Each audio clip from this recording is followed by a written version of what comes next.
Oke, Assalamualaikum warahmatullahi wabarakatuh. Hari ini kita masuk ke materi interaksi manusia dan komputer untuk pertemuan 10. Materinya yang hari ini akan kita bahas adalah mengenai pembuatan komponen antarmuka grafis. Ya.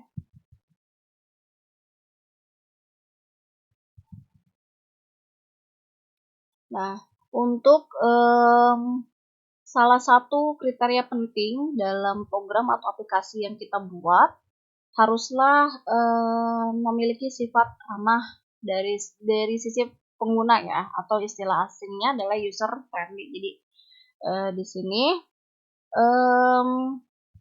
definisi dari user friendly di sini adalah program atau aplikasi tersebut haruslah mempunyai tampilan yang menarik perhatian user. Ya. Biasanya berkaitan dengan antarmuka grafis yang mempunyai banyak kelebihan dalam memperindah tampilan dibandingkan dengan tekstual. Nah, adapun komponen antarmuka grafis ada secara umum ya. Ada tombol, text field, text area, spin box, checkbox, radio button, list box, combo box, label box, dan scroll bar atau slider. Nah, ini untuk ke-10 komponen antarmuka grafis yang secara umum. Karena beberapa tools pemrograman untuk komponen antar grafisnya bisa lebih banyak dari ini. Nah, ini secara umumnya dulu. Nah, yang pertama untuk komponen antarmuka, yang pertama ada button atau tombol. Untuk komponen tombol di sini digunakan atau event untuk menggunakan komponen ini adalah dengan cara mengklik atau menekan komponen tombol tersebut agar kita bisa mengakses program atau aplikasi yang ada di dalamnya atau aplikasi yang kita buat. Nah, komponen selanjutnya adalah ada text field. Nah, di sini text field digunakan untuk menginput data-data ya. Menginput data-data. Nah, untuk text field di sini spesifikasinya adalah dia hanya satu kolom baris saja di sini. Nah, ini contohnya ada di gambar berikut nih. Untuk penginputan pada program perhitungan uang transport ya. Lalu di sini contoh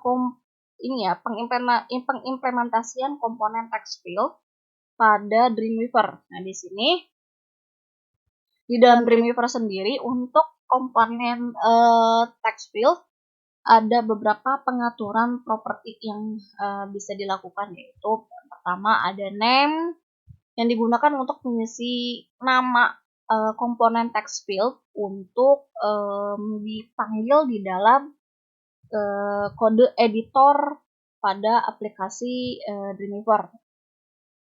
Lalu ada char width di sini untuk menentukan jumlah karakter maksimum yang dapat ditampilkan. Jadi si text field tersebut bisa menampilkan jumlah karakter sebanyak berapa. Lalu ada max char di sini untuk menentukan panjang maksimum karakter yang dapat ditampung kotak teks ya.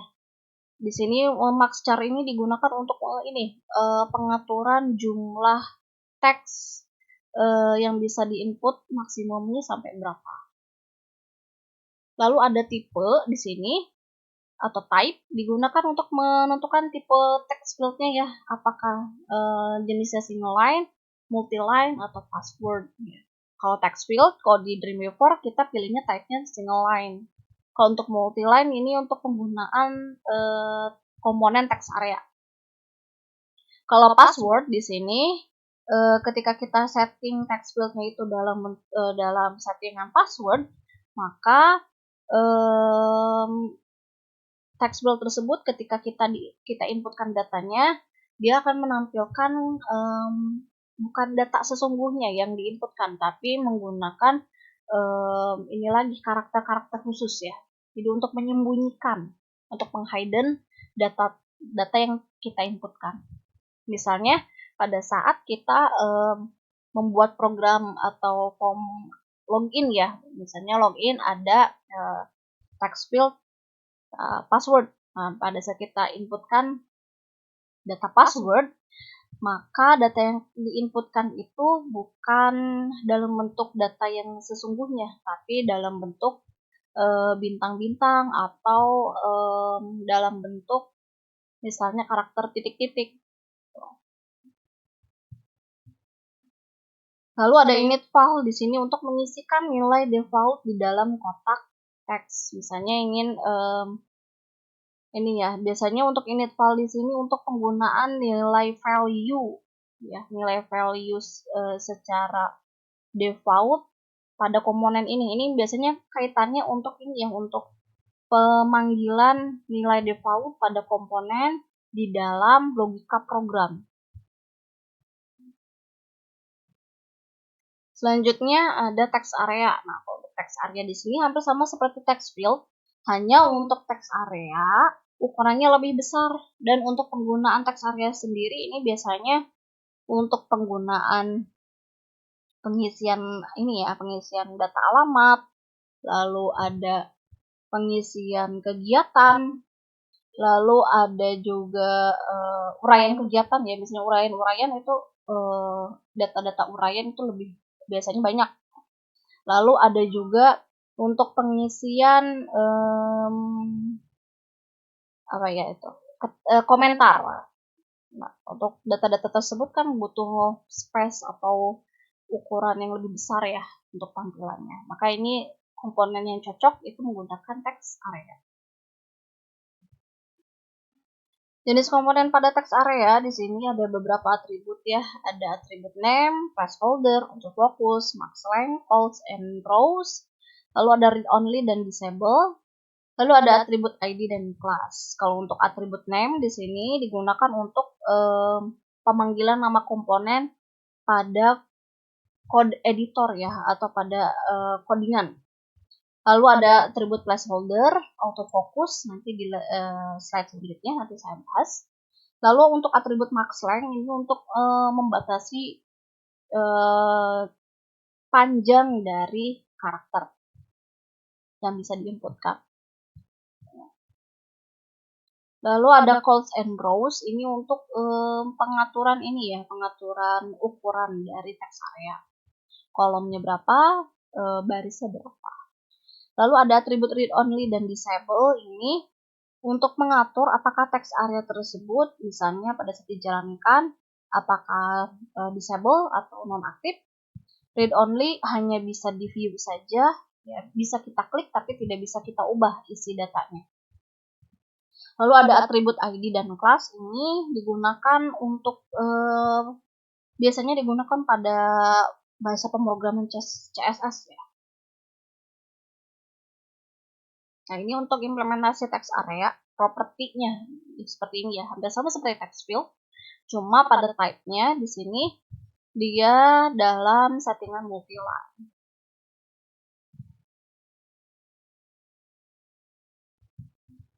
Nah, untuk yang placeholder dan autofocus di sini, fungsi placeholder digunakan untuk memberikan teks otomatis di dalam text area atau text field ketika form dijalankan, dan akan menghilang ketika sudah diinput datanya. Nah, misalnya saya punya form ini nih, email sama password.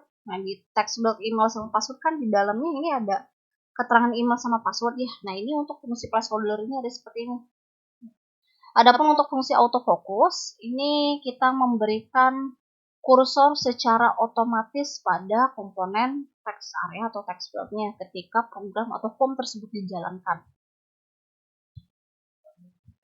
Kalau misalnya untuk yang ini ya, yang atribut calls and rows di sini untuk pengaturan seberapa untuk calls itu panjangnya, rows itu seberapa untuk calls lebar, untuk rows ini seberapa panjangnya, tingginya ya. Ada lagi komponen yang disebut spinbox, di sini digunakan untuk komponen antarmuka grafis yang dipergunakan untuk mengatur nilai suatu peubah ya. Biasanya tipenya numerik dengan menambah atau mengurangkannya dengan suatu nilai tertentu.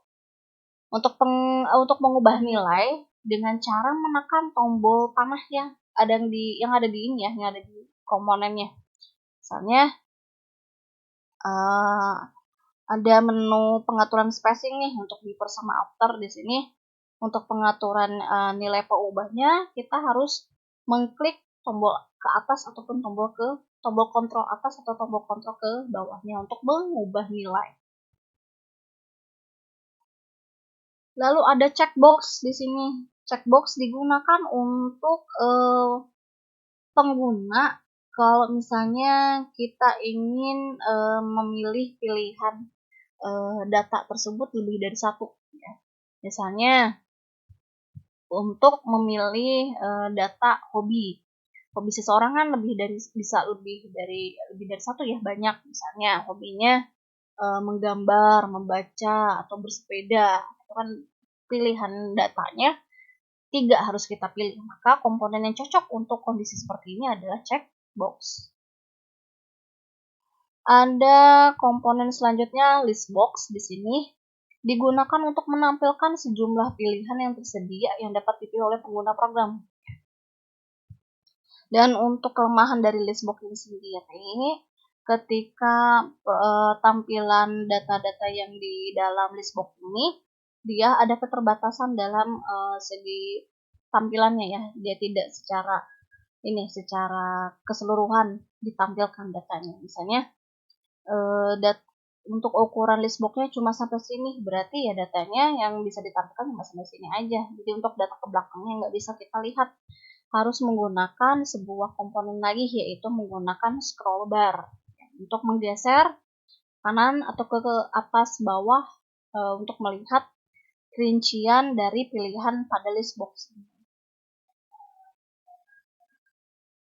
Nah, di sini untuk combo box ya, hampir sama fungsinya seperti listbox untuk menampilkan sejumlah pilihan. Cuma pembedanya di sini untuk combo box sama listbox ya, untuk listbox semua pilihan yang tersedia langsung dapat dilihat, jadi langsung tampil pilihannya. Beda dengan combo box. Kalau combo box harus kita klik dulu tombol kontrol yang ada di dalam komponen combo boxnya, baru muncul pilihannya. Dan satu lagi, untuk di combo box kita bisa melakukan pencarian, jadi kita ketik data pilihan yang akan kita cari, maka dia akan memfilter data-data sesuai dengan data yang dicari oleh si pengguna. Kalau listbox ini harus kita scroll ke atas ke bawah untuk menampilkan atau untuk memilih pilihan yang akan kita pilih. Lalu ada radio button. Radio button fungsinya sama seperti checkbox, cuma pembedanya radio button di sini hanya memungkinkan pengguna tersebut memilih satu pilihan saja, satu pilihan data aja. Misalnya kalian memilih data agama. Agama hanya bisa dipilih oleh user hanya satu pilihan data agama saja ya, tidak bisa lebih dari satu. Lalu ada label. Nah, di sini penggunaan label dicontohkan di sini untuk komponen label pada Visual Basic ya. Untuk contoh lainnya, saya punya form data mahasiswa di sini. Nah, di mana untuk form data mahasiswa ada 3 komponen, yaitu 2 buah text field dan juga 1 buah text area. Nah, di mana untuk masing-masing komponen text field dan text area memiliki sebuah label masing-masing. Nah, di sini ada label name, label nama, dan label alamat. Jadi untuk label di sini digunakan untuk memberikan komentar atau nama pada masing-masing komponen dalam form interface-nya. Satu lagi komponen antarmuka grafis yaitu slider atau scroll bar ya. Ini untuk digunakan untuk menggeser tampilan layar, apakah ke atas bawah atau ke kanan ke kiri ya, yang disebut dengan horizontal. Kalau ke atas dan ke bawah ini vertikal. Nah, di dalam perancangan antarmuka ada sebuah tools ya, untuk memudahkan kita dalam melakukan perancangan ya. Salah satunya adalah menggunakan konsep mockup ya. Mockup di sini merupakan rancangan yang menunjukkan contoh bagaimana penampilan dari input maupun output dari aplikasi atau program yang akan dirancang. Dan di dalam mockup tersendiri kita bisa menyampaikan dari sisi aspek desain visual, kayak gambar, warna, tipografi. Lalu ada di dalam mockup juga bisa kita berikan gambaran secara detail sebelum produk dibuat. Nah, ini untuk yang poin ketiga ini biasanya ini ya untuk si programmer kepada si klien atau usernya. Apakah sudah sesuai atau belum dengan kebutuhan penggunanya sebelum program atau aplikasi ini dirancang dan dibuat. Adapun kelebihan yang dimiliki oleh mockup sendiri ada beberapa poin. Yang pertama, karena mockup itu sendiri digunakan untuk untuk proyek pembangunan aplikasi dan juga program. Ini kelebihan mockup itu sendiri adalah bisa mengorganisir detail proyek. Lalu menemukan error dengan menggunakan mockup, kita bisa cepat untuk menemukan ketidaksesuaian pada rancangan yang dibuat dengan kebutuhan sistem. Lalu perspektif user ini apakah sudah sesuai dengan kebutuhan dari sisi user atau belum. Lalu dengan mockup ini sendiri memudahkan kita untuk menyampaikan ide pada anggota tim lainnya. Lalu kelebihan mockup ini sendiri digunakan sebagai bentuk implementasi dari desain aplikasi atau program yang akan dibuat. Dengan mockup juga kita bisa lebih mudah untuk menerjemahkan ide dalam bahasa yang dimengerti oleh stakeholder. Jadi untuk untuk memberikan evaluasi dari si programmer dengan user terhadap program yang akan dibuat nantinya, ini melalui mockup ya. Jadi biar si user tersebut lebih mudah memahami, ya ini dengan cara menggunakan rancangan mockup. Nah, adapun untuk di dalam mockup ini sendiri, hal-hal yang harus dilakukan dalam mockup antara lain membuat mockup asli dari awal bisa dilakukan dengan menggunakan kombinasi foto atau gambar sendiri. Lalu menggunakan smart object untuk menerapkan desain ke template. Di sini terkait kepada penggunaan smart object itu